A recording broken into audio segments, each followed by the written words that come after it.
Well, welcome to the reading of the Times Reporter newspaper for Monday, July 17th. As you know, my name is Pam, and let's begin with the area death notices. Sandra K. Flanagan, 77, of Delroy, Ohio, died Thursday afternoon, July 16th, in Altman Hospital at Canton following a short illness. Funeral services will be conducted 11 a.m. Wednesday, July 22nd, in the Delroy Church of the Nazarene. Calling hours will be held Tuesday from 6 until 8 p.m. at the Baxter Gardner Funeral Home in Sherrodsville. Visitors are requested to respect all social distancing protocols in both locations. Daryl Weston Smith, known as Butch, age 74, of Port Washington, Ohio, passed away unexpectedly in his sleep July 5th. His body was cremated. A graveside service is planned for a future date. Lori Ann Goettge, Goettge, has passed away.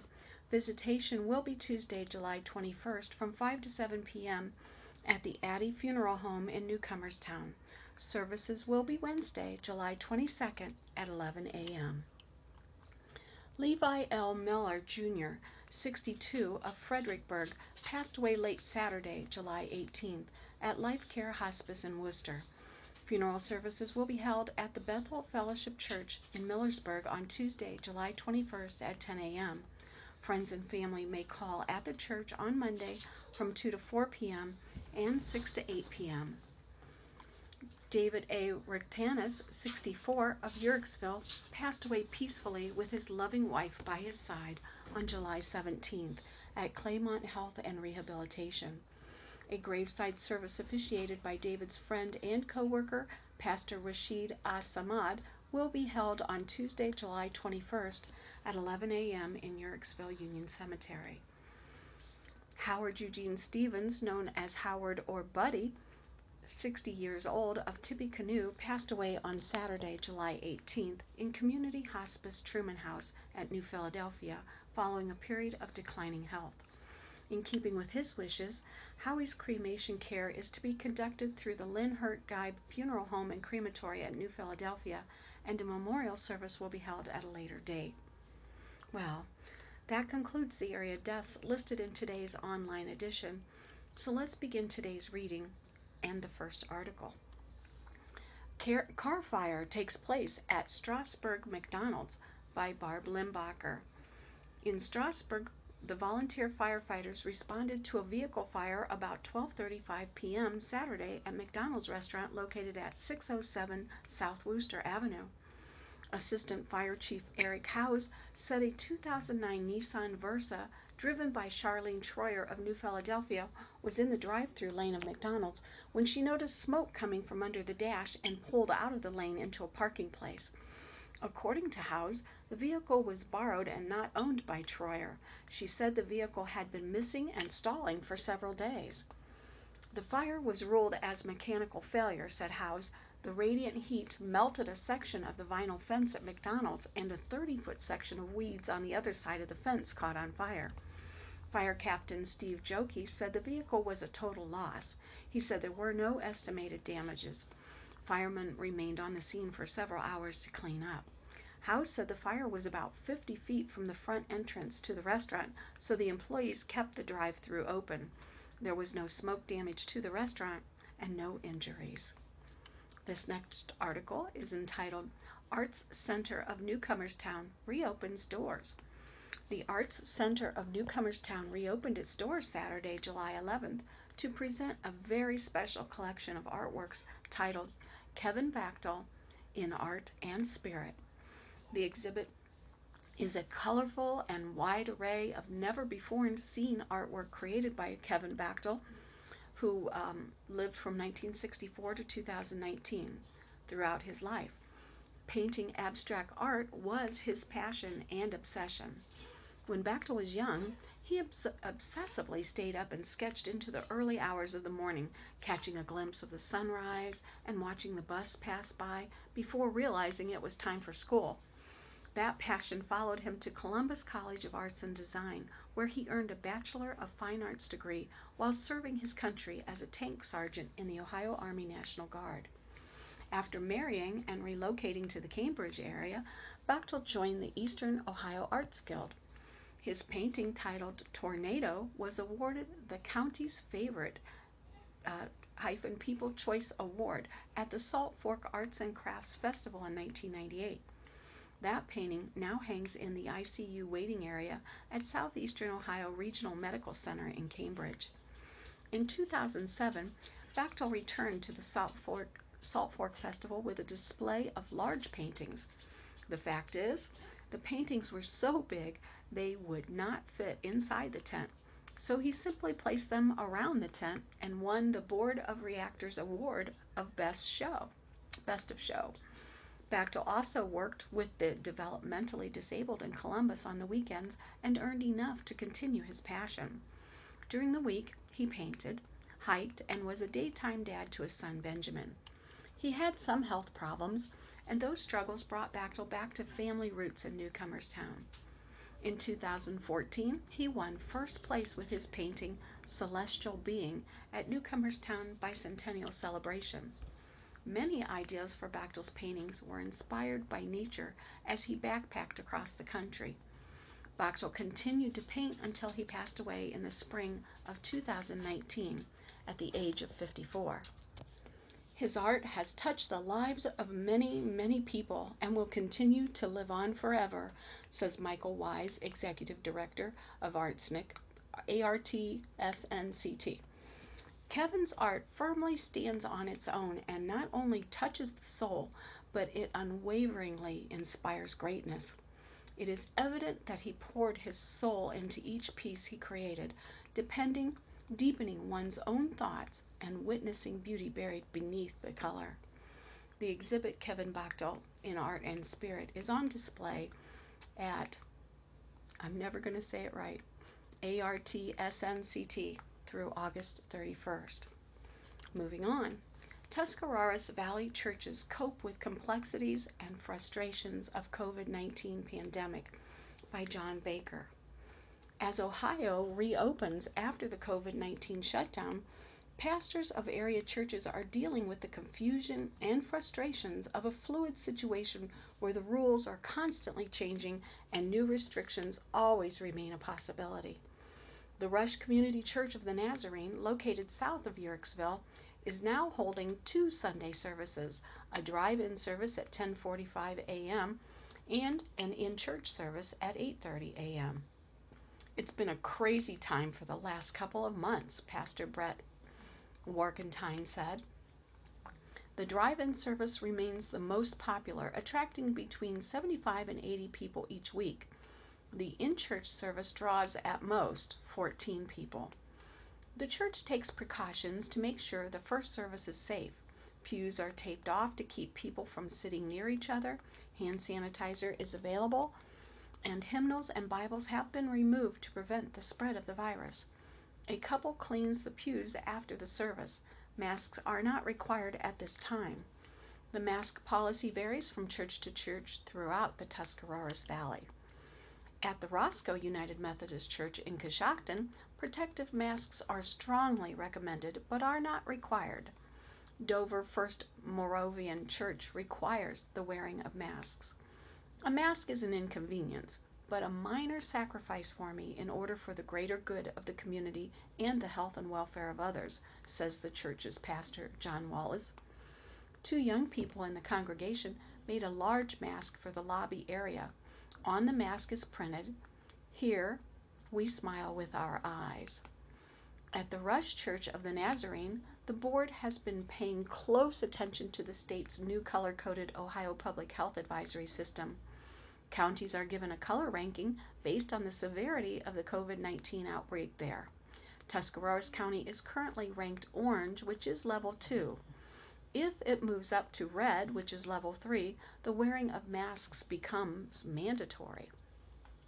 We made the decision that if Tuscarawas County goes to red, we will cancel the 8:30 service, Warkentine said.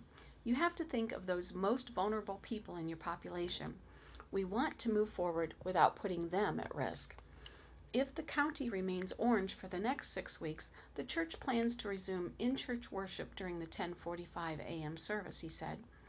Workentine said the pandemic has made it harder for him to perform his duties. I think the biggest struggle for me as a pastor has probably been ministering to those dealing with health issues, he said. One of my major roles was visiting those who were sick or shut-ins. Now we can't get into nursing homes because they have been shut off to the public. I make phone calls, but that's not the same thing for people dealing with something life-threatening. But he believes COVID-19 has helped the church refocus its priorities. I think this thing has taught us something we took for granted, which is fellowship, Warkentine said. We're learning why worship is so valuable. We got caught up in music styles, videos, and technology. We forget the value of getting together with our church family and enjoying one another. He thinks the COVID-19 pandemic will make the church stronger and refocus its purpose. Our next article, Ridgewood Board of Education meeting, right from the regular meeting on Friday. Superintendent Mike Meslowski announced commendations to all the summer employees for their hard work in the buildings and grounds this summer. The Block R organization for their hard work and dedication to the new athletic facility, and thanking the great staff and people of the Ridgewood Local School District for giving 100% all the time to help keep Ridgewood strong. A Ridgewood Local School District information notice for the reopening of school was presented to the board. It was developed by Ms. Haley Evans for the district and will be distributed to the public. The Treasurer's Report by Jay Tingle was given and approved. A donation from the United Way to the Cafeteria Fund for $5,000 was approved. The following items were approved by the board. Superintendent Mike Meslowski presented the reopening and remote learning plans for the 2020-21 school year. These plans will be sent to district parents and posted on the Ridgewood Local School District website. The first day of school for students is planned for August 31st, but could be subject to change if directed by the Governor or Department of Health. The East Central Ohio ESC was approved for OT and audiology services for the 2020-21 school year. The following supplemental contracts were approved. John Slusser, head football. Chad Lana, Chris Cabot, and Nate Carpenter, assistant football. Dusty Schroyer and Todd Cabot, freshman football. Travis Simmons, 8th grade football. Ryan Lowe, 7th grade football. Devin Lusk, RMS assistant football. John Lindig, jazz band, marching band, concert band, and RMS band. Brenda McCoy, head volleyball. DJ Griffith, JV volleyball. Cassandra Webster, freshman volleyball. Chelsea Tolliver, 8th grade volleyball. Stephanie Powers, 7th grade volleyball. Wendy Croy, head cross country. Lori Buchanan, assistant cross country. Tim Tubbs, head soccer. Jeff Everland, assistant soccer. Dick Revels, RMS golf. Heather Kinsey, head cheerleading advisor. Kim Baker, RMS cheerleading. The following volunteer coaches were approved: Jason Lana, Jason Prater, Chad Massey, Ryan Kress, Sam Carpenter, Caleb Tingle, and Chad Carroll for football. Dan Smith volleyball. Bethany Helmick band, and Dick Ravel RHS girls golf. Approved for extended services for the 2020-21 school year included Jill Bryan, vocational home ec, 10 days. Jamie Davis, speech, 10 days. Sue Davis, vocational AG, 60 days. Leslie Dolger, RMS guidance, 10 days. Stacy Iono, RHS guidance, 20 days. John Lindig, music, 10 days. Mike Ondako, business/computer, 10 days. Logan Pyers, vocational AG, 60 days. A resolution for 7th and 8th grades of intent to not provide career tech education was presented and approved. The classified subrate was raised to $10 per hour for classified members effective July 1st, 2020, and approved as presented. The superintendent was approved to advertise for tire and fuel bids for the 2020-21 school year. Tony Griffith and Alan Folkert were approved as delegate and alternate for the Ohio School Board Conference in Columbus, Ohio on November 8 through 10, 2020. Moving on. The Navarre Bethlehem Township Historical Society's museums are closed by Barb Limbacher. The Navarre Bethlehem Township Historical Society's museums are closed due to the COVID-19 pandemic. However, 10 people at a time are able to tour the museum by appointment only. The museum is not completely intact, but information is available on the history of Navarre. Society members are documenting artifacts from 9:15 to 11:30 a.m. each Wednesday. For information or to research family history, you can call 330-879-5938 and leave a message. A no-bake bake sale will be held as a fundraiser. Forms will be available in the Historical Society's newsletter at Real Deals, Agnes Meats, and the YMCA and the Historical Society on Wednesday mornings. Anyone wanting to donate aluminum cans can place them in the barrel outside the educational building. These donations contribute to paying the utility bills. This next article is titled, "The Main Street Station in Coshocton Will Offer Seafood and Much More" by Leonard Hayhurst. Offering a unique dining experience with a focus on seafood and being part of Main Street's revitalization are goals of the new Main Street Station restaurant. Housed where The Yard once was at 442 Main Street, the new restaurant had a soft opening on Monday, and a large grand opening and ribbon cutting will be held later. They've had some test nights as well to get a feel for operations and opinions on dishes with family and friends of staff members. The opening has been delayed by the COVID-19 pandemic, and they will be observing precautions like table spacing and employees wearing masks. They have about 30 employees. The owners are Tammy Alverson and Walter Bergeron, who have been a couple for 7 years. Opening a restaurant has long been a dream of Alverson's. Her grandparents owned the former Riverside Inn, and she worked there growing up. Now that we've had this extra time to put everything together, I feel like we have everything in order, and I'm pretty excited about the opening, Alverson said. The couple looked at different buildings when the former Italian restaurant was up for sale. The Yard closed in April 2019 after 13 years due to an illness in the family of the owners.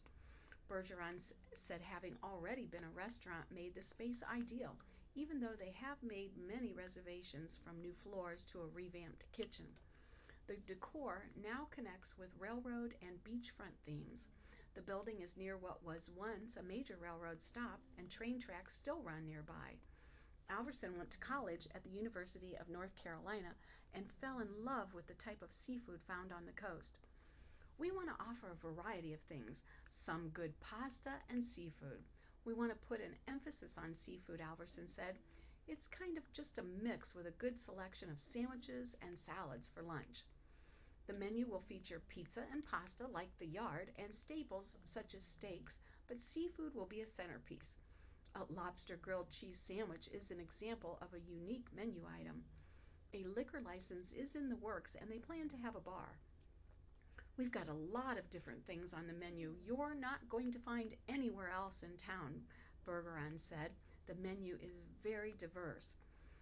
Bergeron said they've received a lot of help from the Coshocton County Chamber of Commerce and Coshocton Port Authority, and positive encouragement from other restaurant owners like Gary Sorrell of Sorrell's on the Square and John Larson of the Warehouse.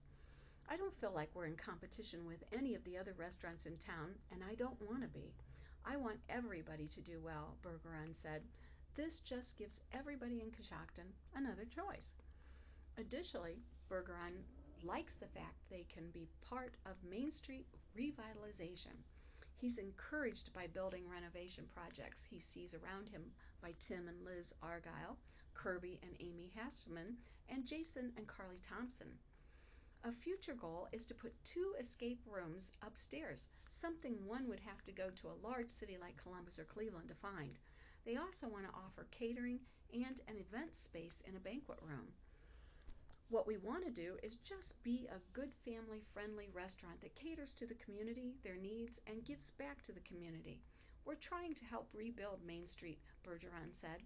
It shows that we care about Coshocton and the community of Coshocton, and we want to make sure Main Street stays the center, the hub of Coshocton. The more we have to offer here in Coshocton, the bigger draw it is for people around Coshocton. The restaurant will be open 11 a.m. to 2 p.m. and 4 to 9 p.m. Monday to Thursdays, 11 a.m. to 11 p.m. Friday and Saturday, and 11 a.m. to 4 p.m. on Sunday. Regular hours start Friday. This week it will be open from 11 a.m. to 2 p.m. Tuesday and 4 p.m. to close on Wednesday and Thursdays. For more information, find Main Street Station Restaurant on Facebook or call 740-295-9737. Well, this next article puts us in the mood for the holidays. Newcomerstown Christmas Project underway by Ray Booth. It may be a little bit of Christmas in July, but it's really setting the scene for children to have a little bit of Christmas for Christmas in December. Robert Ferguson, 449 Center Street, Newcomerstown, is continuing a dream that he and his wife Karen set into motion several years ago to provide Christmas presents for children who might not otherwise have anything to unwrap for the holidays. To help Ferguson and Santa Claus, area residents are being asked to donate any type of toys or bicycles for children. If money is donated, it will be used to purchase more bicycles, Ferguson said. To donate, contact Ferguson at 740-491-3535 or on Facebook Messenger. Anything left over goes to other places in needs. While his wife passed away in September of 2019 before seeing the fruition of their efforts for that year, Ferguson is setting the stage for the third year of giving, noting his wife had made him promise he would continue the project. Ferguson said he calls it Christmas for Children. I have been Santa for about 5 years, but the last 2 years I've decided to step it up, Ferguson said. Instead of candy and pictures, I decided to purchase toys and bikes to hand out. My wife passed away, so I don't have much extra funds to keep buying. I'm hoping for donations. I post on social medias, and friends pass the word around. Presents are passed out by Santa Claus and his helpers, with the children picking what they want. If need be, Santa will deliver, if it can be done. Ferguson dresses up as Santa and has pictures taken with the children. Hot chocolate and cookies are provided. Ferguson said that last year, 160 children received presents, including bicycles, tricycles, riding toys, basketball hoops, dolls, and doll houses. In 2019, Ferguson said, some people donated bikes, but most needed tires or tubes or chains. When my wife went to the hospital for the last time, she told me she wanted me to follow through on this. This has turned from an old man and an old woman taking on a project to a community action. Current plans are to hand out presents on December 19th beginning at 10 a.m., but the location has yet to be determined. Wow, what a great cause.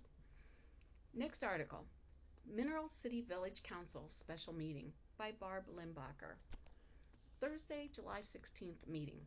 After an executive session, Mineral City Council appointed Melissa Gintz as fiscal officer to replace Nikki Moore, who resigned effective August 31st.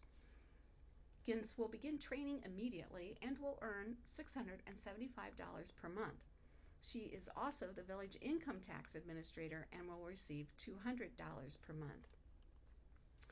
Well, this concludes the reading of the Times Reporter for Monday, July the 20th. This is PM saying, make it a great day and please stay safe.